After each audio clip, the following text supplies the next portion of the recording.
It'll be another star-studded field for the 865 Live recruiting event for Tennessee football this weekend. Who is the headliner and why? It is once again Brayden Rouse.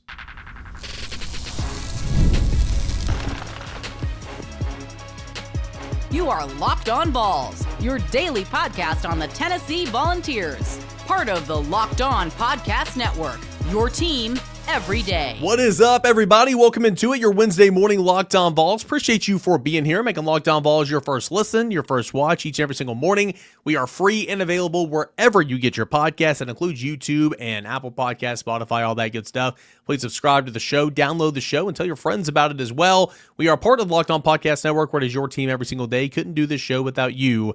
Everydayers coming back every single day. I am your host, Eric Cain. I'm part of the VolQuest.com team covering Tennessee athletics, Tennessee football and baseball specifically here in town. And, of course, the host of Locked On Vols.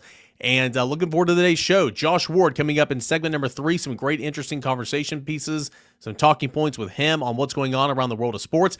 A fun topic in segment 2, all-time favorite Vol scenarios. I'm going to give you a situation, and we're going to discuss on which former Vol or current Vol that you would want to act out that situation based on their athletic abilities. That's coming up, like game situations, right? Like, stuff in the hole on third and goal, right? Defender, middle linebacker, stuff like that. Segment number 1, though, I'm going to get into some of the top prospects who are going to be here for the prestigious 865 Live that's been rebranded to that the last couple of years after the Rocky Top of Palooza and whatever else the heck they called it back in the day. But it's one of the biggest recruiting weekends on the calendar every single year. Tennessee has gotten many recruits in years past from kind of stemming, getting a lot of the momentum, grabbing the momentum at the 865 Live event. So who are some of the top prospects that are going to be on campus for that this weekend? Well, I think the conversation starts around 2 guys, and since I mentioned him in the open, I guess, in order to be a good show host, I'll start with him here, and that's Brayden Rouse, linebacker from, Marietta, Georgia. Tennessee's been after him for a long time. He is a top 100 national player. According to the On3 industry rankings, he is ranked 101 in the country, the 7th linebacker, 11th player from the state of Georgia. And we know the state of Georgia, like Texas, like Florida, like California, like Louisiana, just rich in football talent. Really good player. On3 has him as the 156th overall prospect. 247 has him at number 69, ESPN 152, and Rivals at 84. So pretty much any outlet you look at, he's a top 200 player, top 100 player, and a couple. Really good player, 6'3", 205 pounds, an aggressive linebacker, athletic, ability to run sideline to sideline. And Tennessee has been after him for a while. He's been on campus several times, and Brayden Rouse is expected to be back on campus this weekend for the 865 Live. So Tennessee's done a pretty good job recruiting linebackers the last couple of cycles. I think Brayden Rouse would be a really good addition for this class of 2026 if he were to end up in the class, and we'll see what kind of momentum Tennessee can get with him this weekend at the 865 Live. The next headliner, and I could have easily let off with this one because he is a really good player, athlete from the state of Tennessee, from Webb School in Bell Buckle, that is Joel Wyatt. And Joel Wyatt's very interesting because he can play a number of different positions. 6'4", 185 pounds. He's got long, lengthy frame that he can put a lot of weight on, and that's why I think a lot of schools are interested to see if he can be like a Leo, like an outside linebacker type situation, an edge presence. Think he can obviously play wide receiver. I think he can play safety. But he's an athlete right now. And that's how Tennessee and other programs are recruiting him to get him into the class. And then you kind of figure out where he best fits a need. But I do think that I don't even want to call it outside potential. I think there's a real shot that he could be an edge player at the next level. And certainly if he, ends up in Tennessee's class. But he is a really good player. Again, 6'4", 185 pounds. According to the On3 industry rankings, 59th overall prospect in the class, 3rd athlete, the 2nd player from the state of Tennessee. On3 has him as the number 70 overall prospect. 247 has him at number 46. ESPN has him at number 66. And Rivals has him at number 74.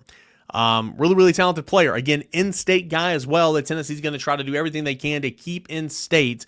You're seeing the in-state talent really get better. This is one of those years where it kind of cycles up, in my opinion. And Joel Wyatt is right there in the middle of it. Tennessee's been after him for a while. He's been on campus several different times, and he's going to be back here for the 865 Live event this weekend. Couple other ones I want to highlight here. Kedrick Golston II. Matt Ray had a nice write-up about him over at volquest.com earlier in the week. I think it was yesterday. And he's one of those guys that right now underrated a little bit. Only listed as a 3-star by all these outlets. Rivalts actually has him as a 4-star, but according to the On3 industry rankings, the 373rd ranked prospect in the country. He is an edge player, 6'2", about 220.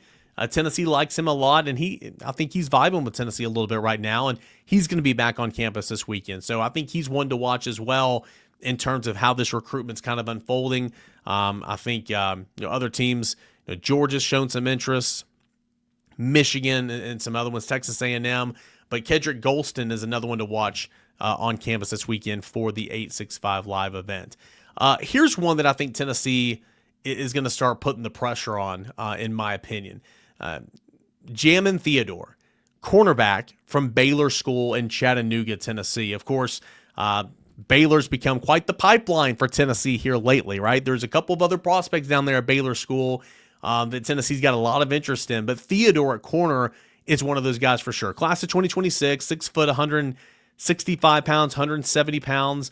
Only rated as a 3-star prospect by 247 and On3 right now. Again, one of those that are very, very under the radar. But Tennessee, I feel like, likes his game. Has seen him up close a couple of times. He's been to campus a couple of times. Wouldn't surprise me if Tennessee, starts to really, really covet Theodore more and more as this cycle moves along a little bit. And so some of those are the best ones. You get him in there. You're one of the first teams of the party, and when their recruitment starts blowing up a little bit, you can say, hey, I was there at the very beginning. And I think Tennessee's going to be trying to play that with the Baylor School standout in Theodore at cornerback. Another one I want to highlight here as we bring segment number 1 to a close is Amari Latimer. Pretty solid running back prospect, top 400 prospect in the country. On3 has him as a top 200 player at 176. 19th ranked running back, 22nd player out of Georgia from Sandy Creek in Tyrone, Georgia. 6 foot, 200 pounds, got the frame that they like and a couple of the abilities that they like at the running back position for this offense. And he's expected to be back on campus this weekend as well for 865 Live. Again, there's going to be plenty more, all right? These are just some of the headliners, I feel like, whenever I was asking some people who were covering the event, just some people to look out for. Brayden Rouse, Jamin Theodore, you got Amari Latimer, Kedrick Golston II, and Joel Wyatt, some of the guys who are going to be here for 865 Live this weekend. The Memorial Day recruiting event is what I used to call it here for the University of Tennessee. Big weekend on the recruiting calendar coming up, and we will recap it all on Monday right here on Locked On Vols. Some of your favorite Vols and some of the biggest situations their sports have to offer. Who you picking?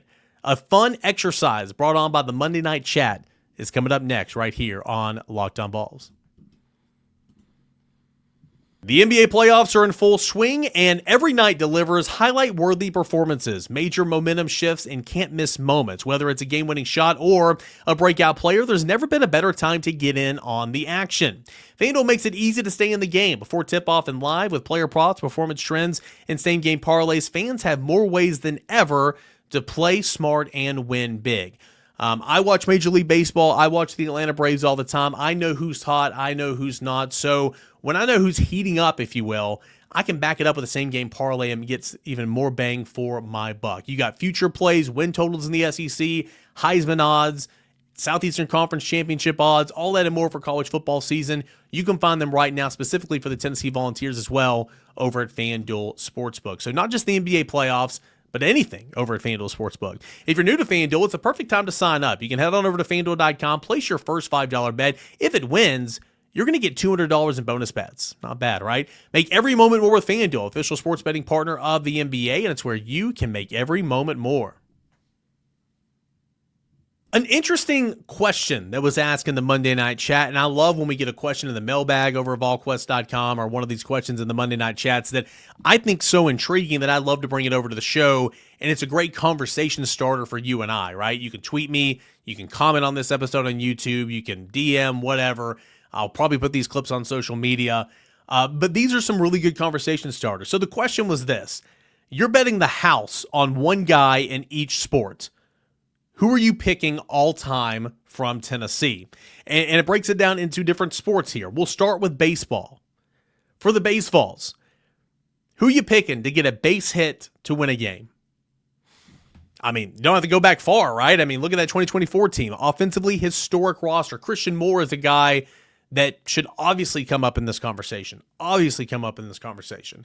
But for as many great players who have been here during the Tony Vitello era, for the many great players who have been here during Rod Delmonico and the other eras of Tennessee baseball, I'm not going to shy away from the Hall of Famer. Call me crazy, but I'm going to take the Central High School alum, Tennessee alum, and Colorado Rockies great Major League Baseball Hall of Famer. That man, former backup quarterback at the University of Tennessee, his name is Todd Helton. If I need a base hit to win a game, it's going to be Todd Helton. If I need somebody to come in and get me 3 outs in the 9th inning to win a college baseball game, it's going to be Todd Helton. If I've got runners at second, at the corners, you're down by 1 with 2 outs. If I need somebody to rope a double to the corner and right field to score that run from first base and make it close at the plate, I'm picking Todd Helton. Major League Baseball Hall of Famer. It's hard to go wrong in that regard. Basketball, here's the scenario. Down 1 with the ball and 10 seconds to go. You're down 1, you have the ball, you have 10 seconds to go. So interesting. You can go a number of different areas as well. Like baseball, like I kind of said, you might not have to go too far back to think about this. I mean, Dalton Knecht would be a very good answer. Being able to create his shots, drive to the rim. He can shoot the 3 from the outside, just, on ball, creating his offense. Dalton Knecht did such a great job in that regard, and Tennessee lacked that at points in times this year and have in years past. Some of the other greats you can think about from Tennessee basketball. Chris Lofton. I mean, Chris Lofton was a great three-point shooter. He was a good scorer, but you don't necessarily need a 3 in this situation, right? I mean, you're down 1 with the ball with 10 seconds left. Chris Lofton obviously would come up in this situation. Bernard King, I think, would be a very popular pick, and this is a popular pick in the Monday Night Chat. Hard to go wrong there. Allen Houston, I think, is a great viable option in this scenario as well. So Tennessee's had a number of different standout athletes over the years. I'll probably go Dalton Knecht, and that's recency bias. I recognize that. But, man, the guy was really, really good, and the guy was an NBA first-rounder, and he was the best point getter that I've seen in quite some time at the University of Tennessee. So I don't think that if you pick Dalton Knecht, that's the wrong answer. I just think that it's a recent answer. But we'd love to hear from you guys as well. And then a couple of football ones as well. Goal line stop in the A-gap. First name that absolutely comes to mind is Al Wilson. Al Wilson, linebacker. You're on the goal line. Halfback dive, A-gap, right up the gut. You want somebody to meet that running back in the hole and drive him back. Al Wilson is your guy. But then I was like, let's get creative with this. Let me go interior defensive lineman. John Henderson, Albert Haynesworth were the 2 that played together, and I know there was other guys as well.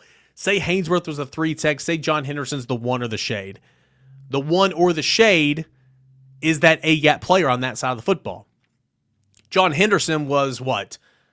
8th overall pick, 7th overall pick in the NFL draft that year. He's a guy that I would pick. Albert Haynesworth's a guy that I would pick probably. Al Wilson's the guy that I will pick. But if you want to get creative, you want to think about defensive linemen all the time, I think John Henderson's probably your guy. Reggie White, versatility on the defensive line, I recognize that. Probably playing on the outside, so doesn't really come into the A-gap conversation. Kicker from 50 yards to win the game. Only one I'm going to say is James Wilhoit, because I was in attendance for his 51-yard game winner against Florida in 2004, and I could not hear myself think inside the friendly confines of Neyland Stadium. Couldn't even hear myself think. It was wild, so wild. Fuad Revez, also probably a very popular answer here, but I'm going James Wilhoit because he's had the biggest Tennessee kick. Maybe you can't say the biggest Tennessee kick in my lifetime anymore because Chase McGrath's 40-yarder to beat Alabama. That was a massive one as well. One of the biggest kicks in Tennessee football history in my lifetime. And then the last one is guard/tackle. You want to run behind when trying to tie the I can't read my own handwriting. Guard/tackle. You want to run behind to win the game. You're on the 1-yard line. You want to run behind these guys to win the game. Tennessee's had a lot of great offensive linemen over the years, a lot of recent ones as well. Trey Smith, Darnell Wright, Juwan James in 2014, he was a first-rounder. Coleman was a fantastic offensive lineman for Tennessee. I'll probably go Juwan James just simply because it is a little bit recent, but I always liked him. He's one of my favorite Tennessee Vols, and he was a really, really good offensive tackle. So what say you? Would love to hear your conversation in this. Who are you picking in these scenarios? If we did current players, baseballs to Tennessee baseball team to have a hit to win the game, I would go probably Andrew Fisher. Hunter Ensley's probably not a bad option as well. Right now, it wouldn't be Gavin Keelan for me, but probably Andrew Fisher. Basketball, I have no clue. I haven't seen this basketball team to come together and play. And, Nate Ament, I guess, is who I would pick. Nate Ament is probably who I would have with the basketball down one with 10 seconds to go. Goal line stop in the A-gap. For this football team, give me Jackson Moy, like John Henderson, to get over there and cover that A-gap. Kicker from 50 yards, I guess Gilbert's your only option.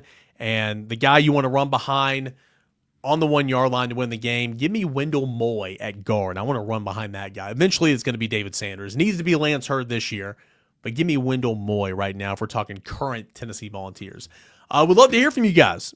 There's so many names I didn't mention, okay? And that's why we're open for discussion here. @_Cainer at Lockdown Vols. Comment on the YouTube channel. All that and more here in the month of May. We are dialoguing, we're talking, engagement show. We'd love to hear from you. And big thanks to the poster over there at VolQuest.com in the Monday Night Chat, because I thought that was a really fun question kind of discuss. Josh Ward is coming up next. What does he think about Tennessee baseball, what it needs to accomplish in Hoover this weekend? What's he think about what's going on legally with some state laws in the state of Tennessee, how that affects Danny White in the athletic department, all that and more. That's coming up next right here with Ward Wednesday. We return right here on Lockdown Vols.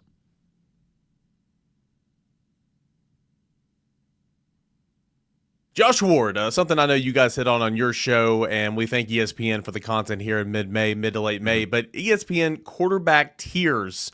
Tier 9 for Tennessee's trio of Joey Aguilar, Jake Merklinger, and of course George McIntyre. The tier is labeled Welcome to the Big Leagues.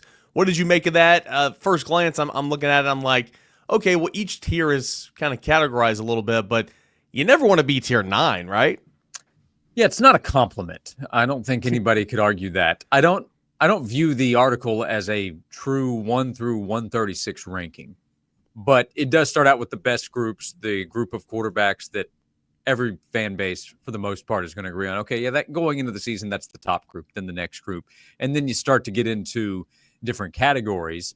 And Tennessee's quarterback group, which is led by Joey Aguilar for the sake of the conversation, is grouped in a big, you have to prove something category. And from that perspective, Tennessee should be down the list. That doesn't mean that Tennessee can't have offensive success. That doesn't mean that Joey Aguilar or Jake Merklinger or George McIntyre at some point this season can't go out there and produce in the SEC. But Tennessee's quarterback position a couple of months ago was viewed as one that was on the rise. Year 2 with Nico coming back as a starter, his third in the program. And now Tennessee is in a restarting position with somebody coming from the group of 5 levels. So Tennessee has dropped down, I think, from a national perspective by a lot of people at quarterback. And then Joey or Jake or George will have to prove a lot of people wrong in terms of what the ceiling is, what the real potential is of this offense. Yeah, I mean, despite all the questions at quarterback and despite all the questions really, team-wide, because there's a ton of them right now, Tennessee's still at 8.5, win total over at FanDuel Sportsbook, and I still like the over. And I mean, I recognize we're going to find out a lot of these answers in fall camp and the early parts of the season. It's not going to be perfect, all that and more, but just based on that schedule, that we talked about a lot this week here on the show, Tennessee plays like the bottom 6 teams in terms of, totals in the SEC. The schedule's favorable. So I like that over at 8.5, and simply you just need a quarterback that's not going to turn the football over a ton, and I know that's what Joey Aguilar kind of struggled with a little bit in his tenure, but Josh Heupel quarterbacks in Tennessee has been pretty good at protecting the football. Yeah, I do think the 8-4, 9-3 range is going to be very popular in conversations. There will be some 10-2 talk, but I don't think a lot, and I don't anticipate a ton of 7-5 or worse discussion because of the schedule. I think that no matter who the quarterback is, the floor of this offense with what Josh Heupel has been able to do should be higher than we've seen in the past with Tennessee's offense before he arrived. And the schedule with 3 cupcakes, you get the projected teams at the bottom of the SEC like Mississippi State, Arkansas, and Knoxville, which is a different situation than last year when Tennessee went on the road and lost there. You know about Kentucky. Tennessee expects to go out and beat the Wildcats. So you have, I think, four big boys. That's Georgia, Alabama, Florida, and Oklahoma on the schedule. If Tennessee can take care of business, if that's the right way to describe it, against Syracuse, then Tennessee has a really good chance to start out 4-1. And that could allow some time for Aguilar and the offense to get going, again, assuming he's the guy, no matter who the quarterback is, to get going. But that opener is obviously very important. If they lose to Syracuse, then there is a lot of concern that will follow with where the season will go. Beat Syracuse, and Tennessee has allowed itself some time to get things figured out offensively for a tough part of the schedule later. Georgia week 3 is obviously very difficult, but the other games early on are very winnable. In the latest house settlements, legal action, all that and more, I mean, there's something been kind of circulating here the last couple of weeks, specifically here in the state of Tennessee. You know, Tennessee's legislation dropped May 1st that allows universities in the state to comply with the terms of the House versus NCAA settlement, but also allows for, state programs such as, Vanderbilt, Memphis, Tennessee, to do whatever they want in the case, if the House settlement blows up. That's created a lot of friction. The conference, there's been headlines out there the last couple of nights saying, could the SEC kick Tennessee out of the conference based on just following a law, that's set in its state? What do you make of this whole thing? Break it down in layman's terms for us dummies. What does all this mean, and what does Danny White have to say about this? Yeah, I don't even know who wants the sport to be fixed at this point. I think a lot of people, they just want the rules to be in their favor as much as possible. So in this case, that is Tennessee. Tennessee is trying to make sure it's set up to be able to take advantage of whatever rules will be in place in the future. I would like to think that most schools want to be in line with each other, and they just want to know what the rules are and then figure out how to follow them or how to bend them a little bit, because we know that's how it works in sports. History tells us. Where's that gray area? You got to hunt it down. Yeah, that's the case. But it's just, Eric, it's exhausting. It's exhausting. We've been talking about NIL now for the last 4 or 5 years. And then we got to this funny point where NIL became a replacement word for money. And I mean that literally. We would say, hey, they need to get the players more NIL. Yep. The players have NIL. What they're looking for is cash, okay? They want money. Yes, and they have their name, they have their image, they have their likeness. They've had it for a long time. Now they're just finally getting paid for it. Yeah. But I haven't totally understood how this is going to work, because we're about to transition into this revenue share, which is supposed to have a cap, but I don't understand how a cap is enforceable because of laws that exist inside the state of Tennessee and outside the state of Tennessee. So I don't totally understand how that's enforceable. I don't fully expect it to hold up. I don't understand how an NIL enforcement agency is truly going to work. And that's part of what I think Tennessee is pushing back on is, hey, we should still be able to pay athletes whatever we want to through the description of name, image, likeness. Sometimes that will be real. You will see endorsement opportunities. Other times it will just be, hey, we want to give you money, and here it is. We'll also probably continue to have stories of athletes getting money that they're not supposed to. But the difference in this conversation with college athletics and pro athletics is that the professional leagues like the NFL, NBA, Major League Baseball, is they have collectively bargained agreements. And that doesn't exist in college athletics. I still see people saying, well, the NCAA, they need to stop allowing athletes to transfer every year. They tried. They didn't want athletes to transfer and be able to play right away. But the courts came in and said, well, you can't keep them from being eligible to play. So I don't know who's actually trying to get everything in order, because everybody is out for themselves, no matter what that means. So is this one of those examples of which where, the state of Tennessee is trying to find a loophole, Danny White's trying to be in the forefront and trying to find a way to exploit whatever rules in place, maybe not exploit, try to get out in front of. Yeah, get out in front of. I mean, he's continued, and I know he's not a lawmaker, but I'm just saying, like, he has continued to be in the forefront of every little thing that's happened the last couple of years, and that's why so many people think he's one of the best athletic directors in the country, much less look at all the success on Tennessee's campus right now, but he's kind of sprinting towards the change and not shying away from it. Yeah, that seems to be the case. It is difficult to argue that law is in the best interest of college sports, Yeah. but Danny White's job is not to fix college sports. His job is to run Tennessee's athletic department. Mm-hmm. And that's why there needs to be somebody in charge. Another issue, though, is if we start to talk about people who should be in charge, then we have other people, no matter the fan base, say, well, they have an obvious bias because they're connected to this school or that school. Like Nick Saban potentially being involved, I don't need to explain why that bothers a lot of people. Yeah. So that's why we're continuing to have these conversations, because everybody is out for themselves and in their own best interest. But I don't fault anybody for putting that law together that we've learned about here in the last several days, last couple of weeks in the state of Tennessee.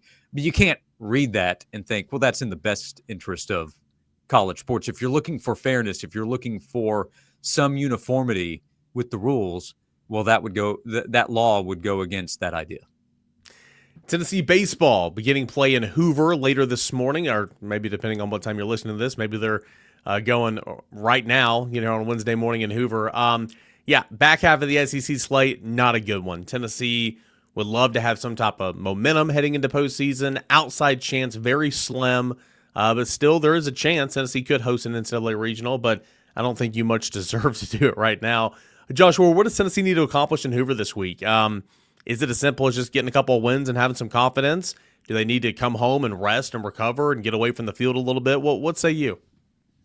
Well, if they can get wins against Alabama and Texas, if that's how it plays out, with where we are in the conversation, that would be a big deal. Maybe for postseason hosting opportunities, but also big deal for the team to get some wins against high-level competition. I think this team knows it's capable of playing with anybody. It's not like they've been getting swept in these series. They've won games, and then they've come up short on Sunday or in Game 3 when it's rubber match time and it's time to go win the series in Game 3. Tennessee hasn't been able to get it done. And throughout these series that they've been losing, in the games where they've come up short, it has been different issues, which we've covered over and over again at this point. But it's not one thing to point to. If they can get some quality wins in the SEC tournament, that probably speaks to putting some things together on the base paths, in the pitching department, timely hitting, guys toward the bottom of the order needing to come through. I could keep going. But avoiding the mistakes, playing like they're capable of. We've seen teams limp into the postseason in baseball and come out champions. So I would not predict that with Tennessee's baseball team, but I also would not rule out the ability to go win a regional, and then all of a sudden you're in a best 2 of 3 series. And while that's been difficult, they've come up short against the best teams in the country. Yeah. So Tennessee should still have confidence if they're in a super regional that they can win 2 out of 3 games. They have the best pitcher in the SEC, one of the best pitchers in the country in Liam Doyle. That's a pretty good starting point if you're trying to go find postseason success. Yeah, I wouldn't predict a run to Omaha or another championship or anything like that either. But yeah, to your point, 2022 Ole Miss limped last team in the field, right? Florida last year didn't win at all, but Florida last year I think was 27-28 in the regular season. I mean, the fact that they got in the dance, was head scratching for some. So but I mean, they went to Omaha. So talent has never been the issue. It's timely hitting. It's I wouldn't blink an eye at anybody predicting Tennessee to go to the College World Series. The Volunteers will still have a very good chance to get there. They've just, because of the way the regular season has gone, they've made it more difficult on themselves because of the way that they've played. But if they play better, if they clean up, they don't have to do everything better. But if they can do a couple of things better, if they can avoid some mistakes. I mean, we saw in Game 1 against Arkansas, that was before Liam Doyle hit the mound. I thought, okay, maybe this will be the series. And then we know how Games 2 and 3 went. So it has continued to be one thing or another for Tennessee. That can't continue, though, or their season will end. Josh Ward, what's coming up the rest of the week on the show with Josh and Swain, VFL Jason Swain? Yeah, all this football conversation, a little bit of recruiting heading into a big weekend for Tennessee as well, but covering all the different sports, softball, getting ready for a big super regional. So it is that time of year where you have a number of different sports to keep up with, either on the field or in their off season. And of course, Tennessee football getting ready for the upcoming season, players coming back, quarterbacks battling. We have a ton to cover Monday through Friday. Josh, as always, man, thanks so much. Thanks, Eric. All right, that is Josh Ward. A little bit we do called Ward Wednesday, every single Wednesday right here on Locked On Vols. Tomorrow's the day. I've been teasing it for a week. We did the class of 2022 re-rankings. Early last week, on my paper, I re-ranked the class of 2023. and we haven't done it yet. Tomorrow is the day we are doing it on a Thursday show. Where does Nico Iamaleava come back in? Of course, he was the number 1 overall recruit in the entire class. Where does he come in the Tennessee re-ranking? Is it number 1? No, it's not. It's probably not too far down the list, but it's not number 1. Tune in tomorrow. We'll find out as we re-rank the class of 2023 Tennessee football recruiting class right here on Locked On Vols. Appreciate you guys for being here. Enjoy the rest of your Wednesday, and we'll talk to you again tomorrow. This is Locked On Vols.